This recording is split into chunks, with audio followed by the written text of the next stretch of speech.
Good evening, everyone. Welcome to the American Sports Connection. I am your host, the one and only Joey Railroads. I have a very special guest with me tonight. I have the current reigning, defending Tier 1 World Heavyweight Champion, Mr. Darius Carter.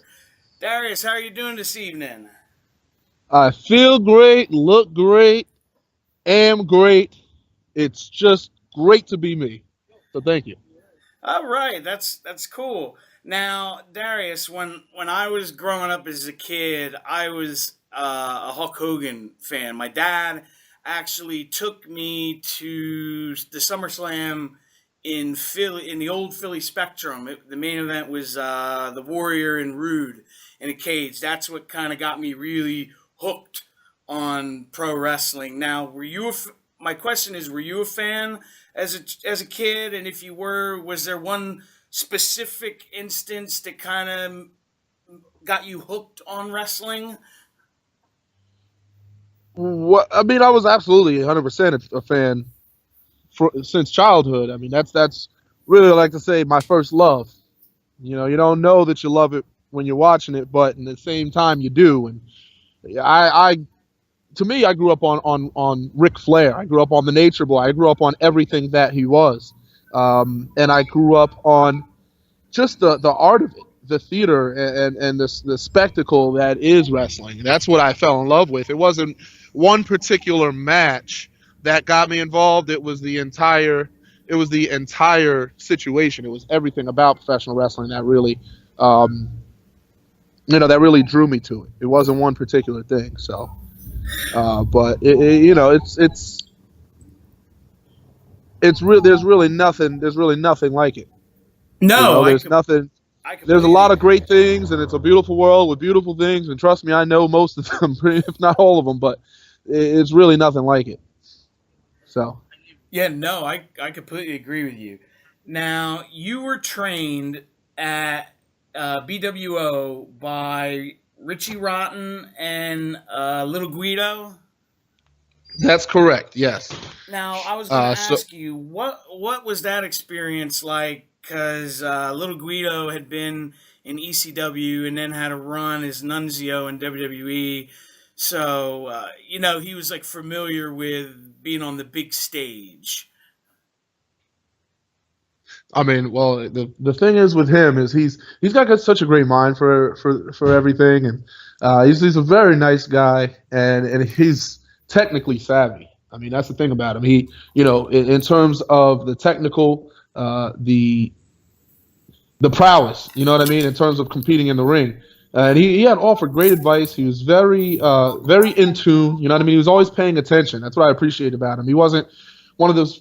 Some trainers, they'll get inside conversations and they'll kind of lull off and then come back to you. They don't see every little thing that you're doing in the ring. And Nunzio was sitting there watching every little thing, and that's what I appreciated because I'm a little things type of guy. So I'm watching how you pick up somebody. I'm not just looking at a suplex or a big move. I'm looking how you're picking up someone, how you're exiting the ring, how you defend yourself when you're getting hit. Like those little nuances are what I look at, or would look at. So it was cool that he's the same way.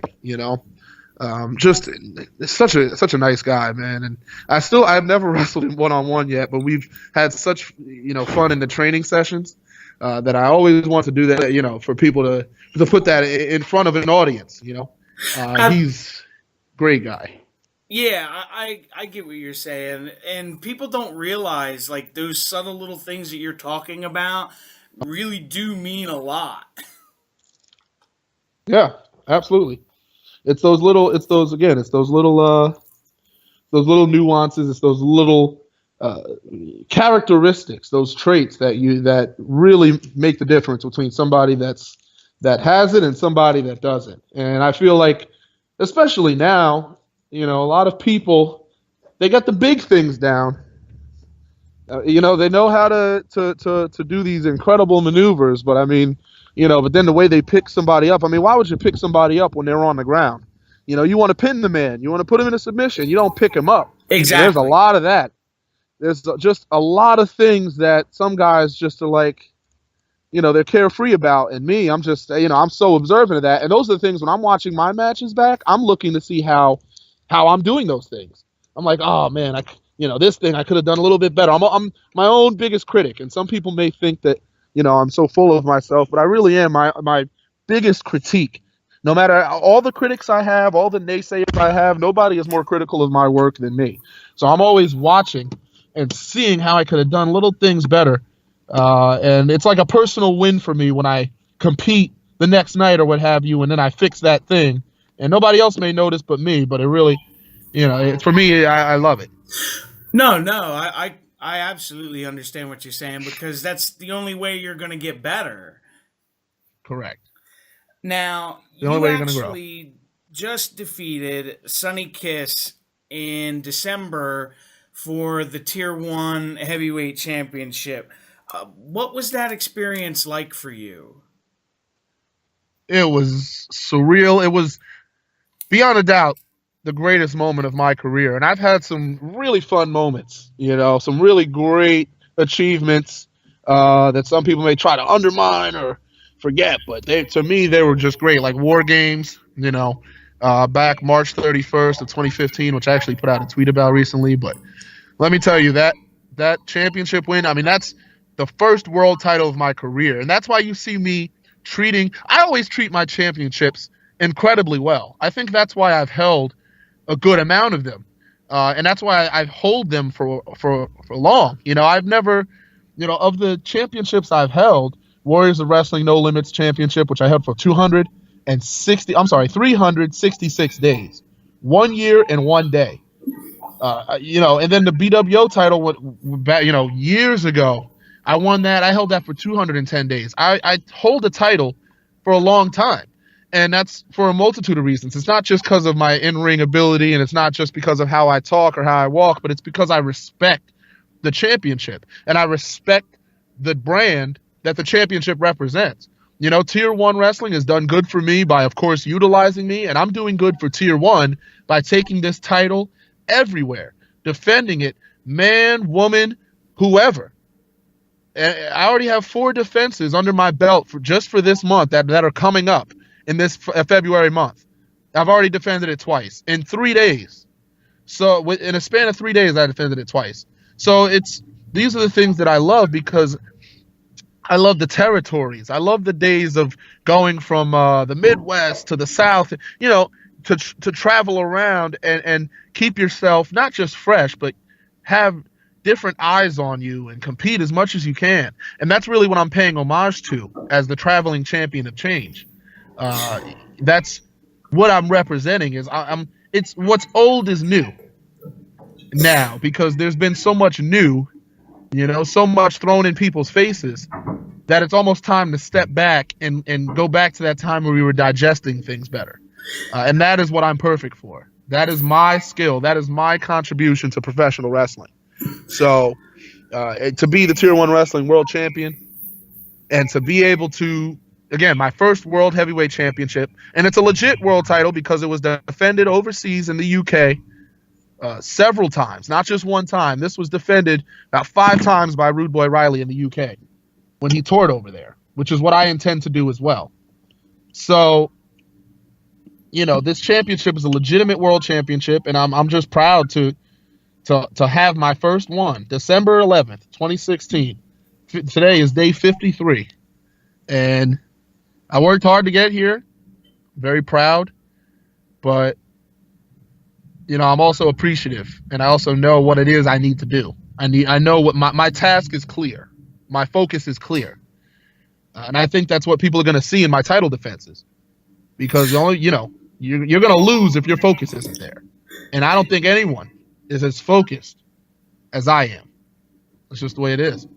Right. Now, you actually mentioned that you'll be defending the title 4 times this upcoming month of February. Now, do you feel any more extra pressure because you're basically the face of Tier 1 wrestling and going out and defending these titles in other organizations? Absolutely, but you have to understand, for me, I'm always under pressure. I don't have the as much luxury as I get to have in my life, because I mean I really have worked hard young to get to where I am today, and I'm very, make no mistake about it, I'm very well off for where I am in life right now, and that's fantastic for me, and I'm happy about that. But it's about constantly having to overcome, whether it's business, because I outside of wrestling I work in administration, I work in business administration and marketing as well. It's a commission type of world. I'm always moving and shaking. At heart, a hustler at heart. I'm always moving. I'm always looking to do the next best thing. So there's always pressure on me, because there's always criticism. There are always people that are like, "Oh, he's here, and this guy should be, and should be, would be, could be."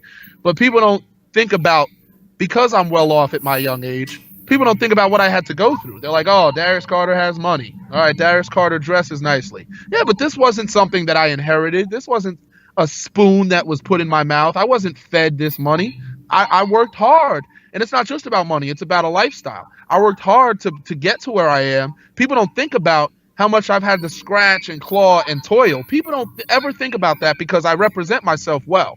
Whether people like it or not, I represent myself as somebody that's doing well and hasn't struggled. Or I represent myself in a professional way, so people are like, "Oh, okay." They assume things. You don't need to wear the struggle on your face to be someone who struggled. And I've just struggled in different ways. I'm always having to prove myself. It's constantly having to prove myself. Whether it's CZW to get, to competing dojo wars, whether it's competing for these sub branches of NYWC, but not actually competing for NYWC itself. And I'm not complaining. I'm just saying that's just the way it is. Listen, the more work, the better. But it's constantly having to prove myself. That pressure has only been amplified by the title. It doesn't give me pressure. All it did was add to the pressure. That's all. Okay, I got you. Now, who's your favorite opponent that you've wrestled in your career? That's like an oxymoron, isn't it? Who's your favorite opponent? Who's the favorite person that you I beat know. up? I, I'm not one of those people. I'm not one of those. I don't know. I'm not one of those favorite dream match. I don't know. There are people that I want to face. There are people I have faced that are fun. I guess more fun to face because they're better wrestlers. I suppose. A quick shout out to like an Aaron Epic. Aaron Epic is a great wrestler. A great wrestler. I think he's terribly underutilized and underappreciated, like I have been and still am in certain circles. But I can't complain because I'm a world champion. So, but and Aaron Epic has won plenty of championships, so it's not that he's not being appreciated. But I mean, this guy is talented, beyond talented. Joey Ace I've competed with. Me and him haven't seen eye to eye, and I don't think we ever will. But one thing that we can begrudgingly agree with is, if there was anybody to face up and down the road in the territories, I'd face him, because he changes his game. He's not the type of guy it's funny because some people may think that he rests on his laurels, but he really does change it up based on who he's facing. I like people that can adapt.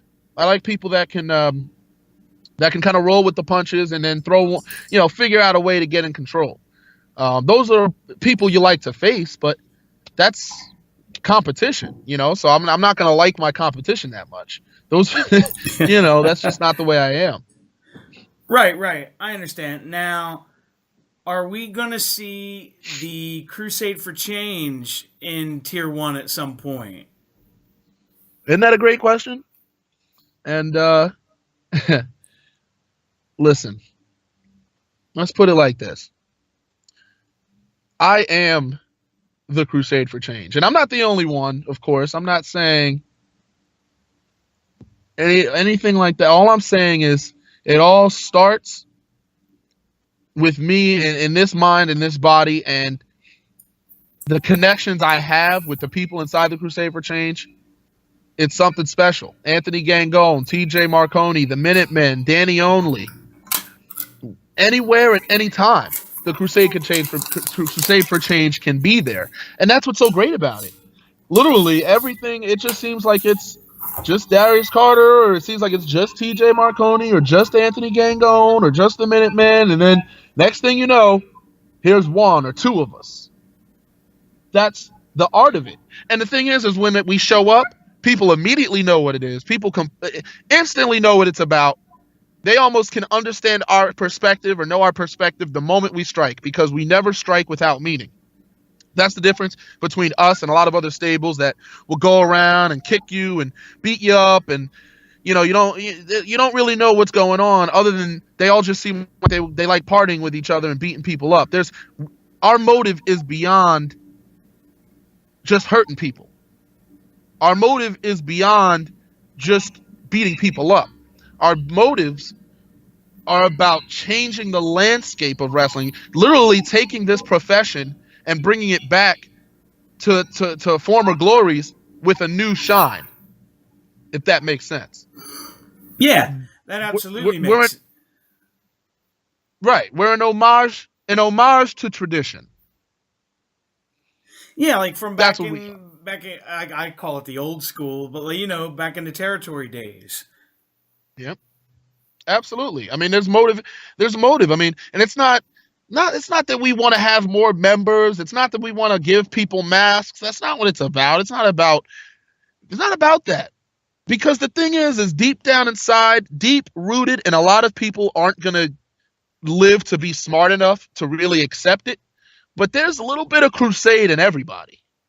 There's a little bit of crusade for change in every spirit. And most people just aren't, again, intelligent enough. They aren't savvy enough to tap into that. That's why they boo us. That's why they jeer us. That's why they deject us. They say their negative banter about us, because they can't comprehend it. The crusade for change started on March 10th of 2013 after I beat Johnny Miyagi to a pulp. That man still hasn't recovered over 3 years later. Trust me, I faced him a second time last year. He has not recovered.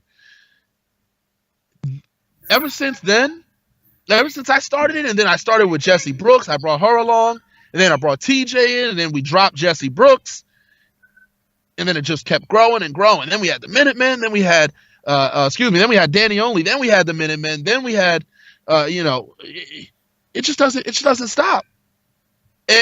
But the thing is, everyone in the crusade serves a purpose. Everyone in the crusade is there for a reason. Nobody is just holding a mask. Nobody is just holding on to a spot. The Minutemen are a tag team. The Minutemen, every true stable has a tag team. You have to have one. We have the Minutemen, who are just fluid. I mean, they're technical, that high fly. You got some brawling. I mean, within those two, you have almost every style of wrestling just in those two competitors, Devin Blaze and Tommy Trainwreck. You have TJ Marconi. You have TJ Marconi, a giant. And he's not just a giant. This guy can move. We're talking 6 foot. What is he? 6'7", 6'8". TJ Marconi, easily. He might be 6'10". Who knows? But yeah, he's 6'10". I know. But 6'10". Let's say 320 pounds. I mean, TJ Marconi can grab you out of the sky. He can run off the ropes and catch you with the big, the boot party. This is what I'm talking about. Is we have every style of wrestling represented. Anthony Gangone is like a locksmith of professional wrestling. I mean, this man is literally, in terms of technical wrestling, I truly appreciate him, because that's really what I am. And people may not think that or know that or want to accept that, but I am a technical mastermind in what I do. And Gangone has that similarity with me. He wrestles in a different way, which I like, because I feel like I'm more of a European, Greco-Roman, catch can style, and I feel like he's like that too, of course. But there's just certain intricacies that him and I have that are similar and different that make me appreciate him all the more. Gangone's fantastic, and the thing is, he's got high impact too, high impact out of nowhere. Yeah. So I appreciate, that's what he's there for. He's the wild card. Then you have, he's the rogue, and then you have the wild card, who's Danny Only. And Danny Only that man has been in Afghanistan. That man has fought wars. This is the type of man that will pull out a railroad spike and stab you in the eye. This no questions asked.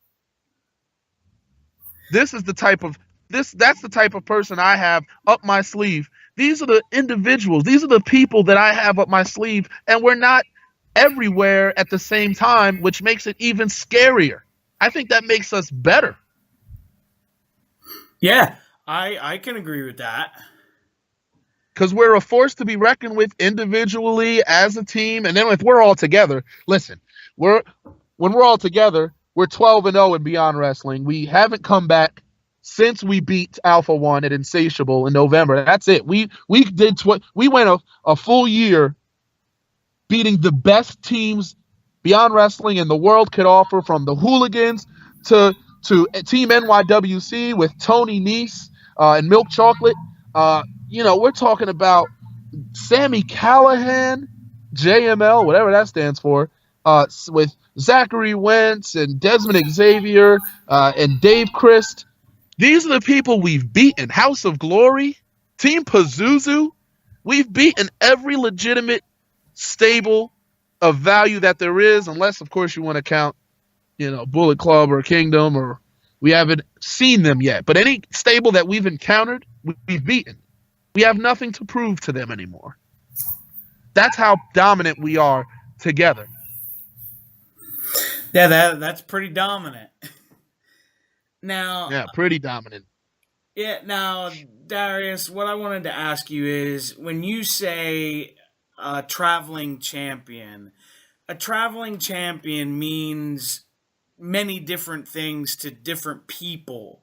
When you use that word traveling champion, what does it mean to you? Oh, I mean, when I say, the word traveling champion, to me, means to go to as many different places as possible, to conquer, to leave an impression, and to keep on moving. Don't get stuck at just one place. And of course, Tier 1 is the home base, but I can defend this championship anywhere and everywhere against any caliber of opponent, because not every wrestler that competes at promotion A is at promotion B, which is at promotion C, even if it's as short a distance as from the Bronx to Brooklyn. Two different promotions can have two completely different competitive rosters, and that's the point that being a traveling champion is about. I can beat this competitor in the Bronx, and then beat this competitor in Maine, and then beat this competitor in Brooklyn, and then beat the next competitor in Staten Island. I mean, it's not just about the distance. It's about who you're beating, where, and how many times. And there's a lot of, again, these defenses are also crossing, different wrestling flavors. Tier 1 Lucha, February 19th. Look at that poster. It's a privilege to be on that poster and an honor, but I also know that I worked hard to have my face on that poster. With Pentagon Jr., with Pentagon Jr., El Dragón Azteca Jr. These are people that I have that privilege because I worked hard, and people don't have to like it, and people can hate it and say what they want about it, but I did what I had to do and earned my spot. And that's what it comes down to. Some people, and to go back to talking about pressure, some people, don't have that same pressure. Some people can just go out and do what they do, and people are going to just like it anyway, or people are going to accept it because it's you doing it. Because blank is doing it, it's fine. And I don't know if I'll ever be one of those people, because I'm not out to please people. I'm not a people pleaser. I'm out to get the job done. And how I get the job done isn't going to be at everybody's approval. I'm not going to hit particular moves to please particular fans. I'm not out to play the hits. I'm out to win championships. Yeah, you're out to win. Correct. That's the difference. When people ask me what makes me different than other wrestlers, if I got to sum it up in one sentence, it's because I have the will and the passion to win. Not just have the best match on the card, which I want to do, of course, and people will say I've done it, and again, people want to try and disagree, what have you, but it's about the thrill of victory. Victory means you're doing something right. Victory means you are correct. That's what victory means. Like getting 100 on your test. You are correct. You win. And That means everything to me because that means my conditioning, that means my studying, that means all the hours and the time that I put into being a wrestler is paying off because I'm walking out with my hand raised. I'm winning. If I was losing every night, I'm doing something wrong. Some people don't care about that. Some people are like, I win, lose, as long as you have a great match. No, if I'm losing every night, there is an issue. no, That's how I look at it. I completely agree with you. And if you're, I want to say, set in your ways that you're okay with losing, I that's ridiculous to me. You know what it is? And it's not just that people are okay with losing. It's that people are indifferent. They're like, oh, well, as long as I can go out there and wrestle with this type of wrestler, hey, let's get it done. Me, I want to win. And I want to win. Why? Because I want to win championships. Why do I want to win championships? Because I want to be the face of the promotion. Why do I want to be the face of the promotion? Because I want to be promoted more and respected and treated as I deserve to be treated. And why do I want to be treated as I deserve to be treated? Because I'm Darius Carter and I feel like I deserve it. That's why.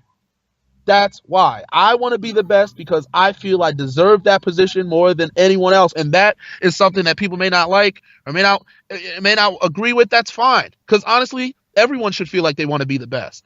But that's not the way the world is. People are good with being great. People are fine with being great. Great isn't enough for me. You can call me greedy. I call it hungry. No matter how much I have, I'm always going to want more. Always. Yeah, if I'm a I don't. billionaire, I want more. Hey, I don't see that as greedy. Listen. That's your perception is one of class and understanding, and that's not something that Because everybody has. I would say people that say that they don't want more I would consider you get complacent. Well, that's been a big issue. I feel like complacency is a major issue in wrestling, one way or the other. And I'm not saying that people aren't having good matches because wrestling now, if we're talking about some of the things that people can do now, it wasn't that long ago that people were losing their minds over Jimmy Snuka jumping off a cage. Yeah. And people will still lose their mind over it. But what I'm saying is it's a different type of losing your mind. It wasn't that long ago. We're talking, 30 years ago. Yeah, it's This not very is far. right. And this is how things have changed.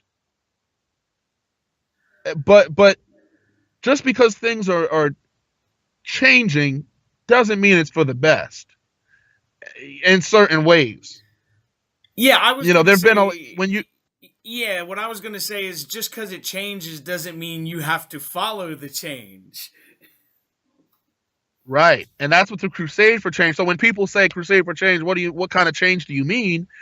We're talking about bringing tradition back to wrestling, the roots of wrestling. And we're talking about the basics of winning and losing, the basics of competitors, that homegrown talent getting a chance to shine. If you're as good as you are, you deserve your spot. We're talking about the fundamentals of wrestling that have been largely ignored in many areas, I feel. That is what the Crusade for Change represents. All of us are individually with the Minutemen, of course, you're going to put them as a tag team, but we feel like we're the best of our class. TJ feels like he's the best giant, and he's got a chip on his shoulder to prove that. Not Donovan Dijak, not Keith Lee, TJ Marconi. That's what he feels, and that's honestly what he represents in the ring. Anthony Gone wants to be the best rogue, one of the best technical elitists out there, because he wants to, again, he's the locksmith. He wants to be able to find his way in and out of every physical situation. That's Yeah. the similarities that we have, him and I. Right. All right. Now The that. Minutemen want to prove that they're the best tag team. Go ahead. No, no, go ahead.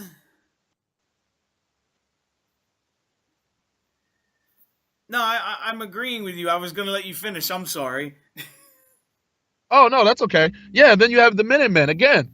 Between Tommy Trainwreck and Devin Blaze, think about it. These guys can go from the power of Tommy Trainwreck to the quickness of Devin Blaze and moves and ring placement and all these things that these guys can do as a tag team. They want to prove that they're the best tag team. Not EYFBO, not the Hit Squad, the Minutemen. So we all want to be the best of what we are. And me, I am an amalgamation of a lot of things. I'm a technical wrestler.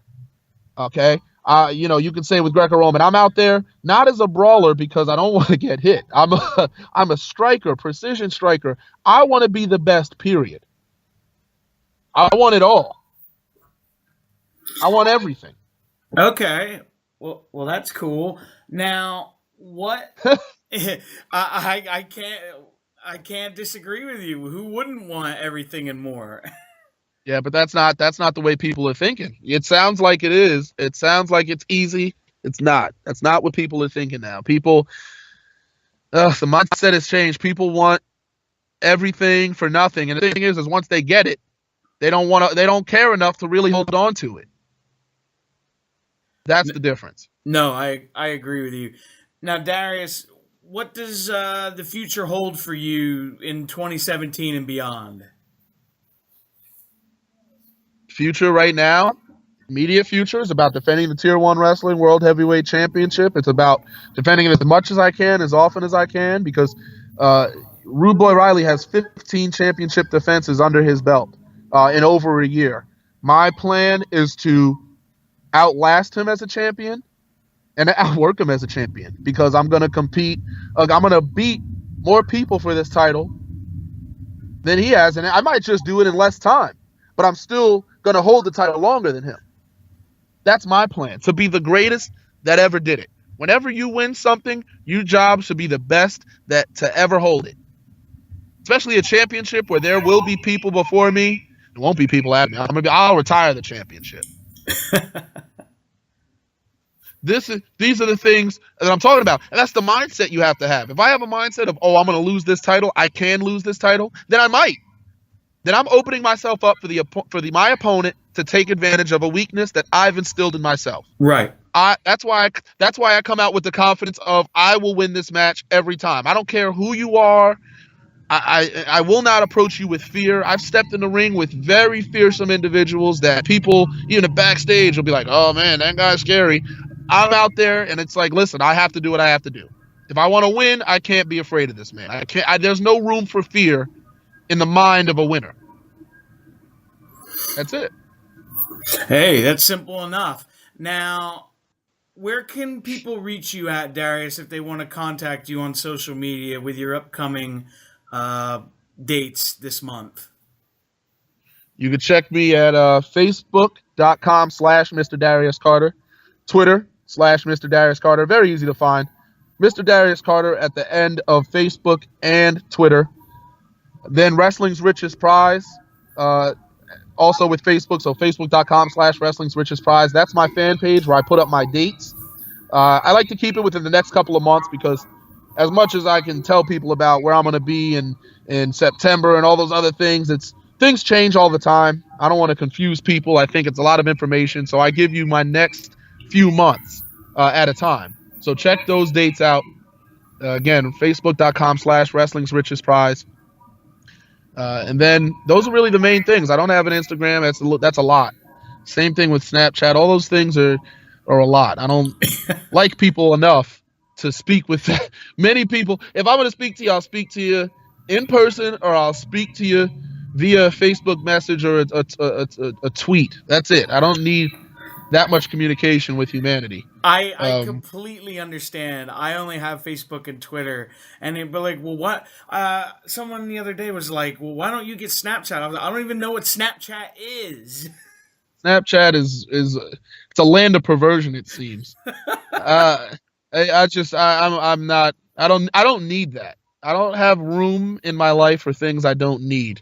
So I'll leave that to others. There are some people that seem incredibly great at it, and I'll let them have their area. Yeah. Hey, I hear you, man. But we're gonna get out of here for tonight, everyone. Don't forget to like, comment, subscribe, share, give it a thumbs up, all that good stuff, and we'll see you back next time. Have a good night, everybody. Thank you.